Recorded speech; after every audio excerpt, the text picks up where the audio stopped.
This is the worst storm to hit the worst possible location. Well, that was meteorologist Janice Dean 10 years ago as Hurricane Katrina barreled its way toward the Gulf Coast, causing widespread devastation. The storm, one of the deadliest ever to hit the United States, killing more than 1,800 people, leaving millions of others homeless. Janice Dean joins me now to reflect on that storm 1 decade later. Welcome. Good to see you. You know, this wasn't just the lost lives and the property damage, which was awful, but in terms of civil engineering, this was one of the worst civil engineering failures ever. Right. It took this storm, Hurricane Katrina, to test the levees that were, supposed to be made to withstand a Category 3 storm. Now, Katrina was different because when it made landfall, it was technically a Category 3. But for 2 days, it was a Category 5 with 175 mile per hour sustained winds, and the storm surge was the worst this country has ever seen once it made landfall, 28 feet. And there were 53 different breaches in the New Orleans levee system. U.S. Army Corps of Engineers had designed it. The reason I bring that up first is because it could have been a whole lot worse but for meteorologists such as yourselves, the National Weather Service, so many others, who were so skilled at tracking and modeling. Talk to us about that.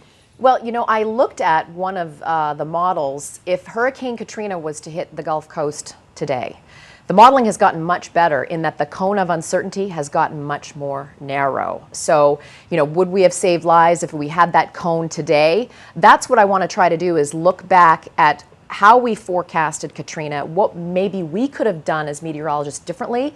When I look at the track of the storm, it was a tropical depression in the Bahamas, and then it went through South Florida as a Cat 1 hurricane, still killed 2 people, and there was a lot of flooding. Right. And then it went into the Gulf of Mexico, and you pointed this out before we went to air, that the track was more along towards the Florida Panhandle. Right. It wasn't until, maybe 48 hours out that— It was 48.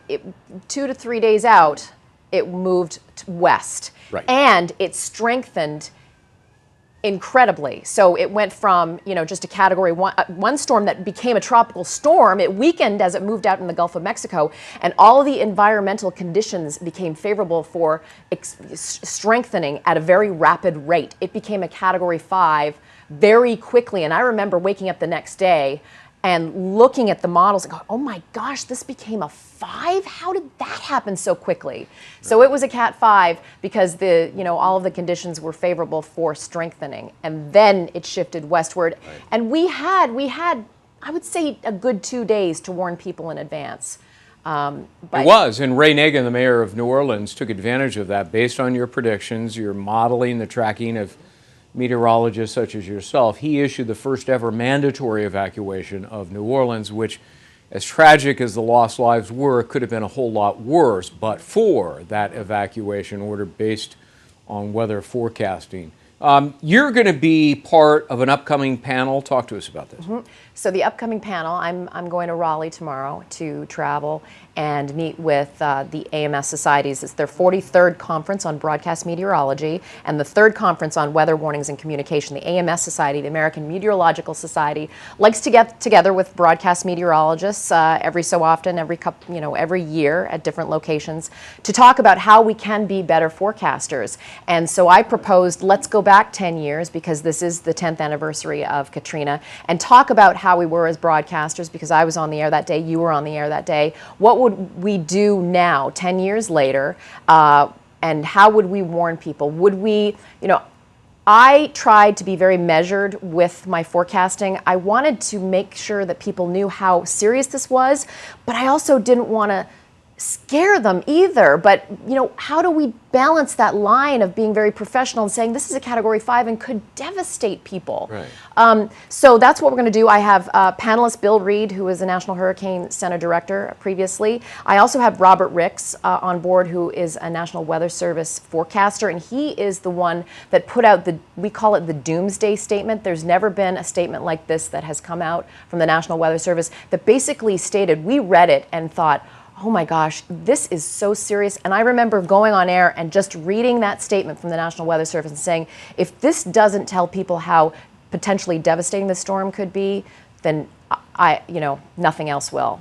Yeah. All right. This is going to be fascinating. Janice Dean, thanks very much. And it's going to be streaming, Yes. right? So AMS, if you go to the American Meteorological website, they're going to be streaming it. It's 4:15 Eastern on Wednesday. And I hope you'll join me. I hope people will join me and remember 10 years ago and how we can prepare in advance for the next possible storm.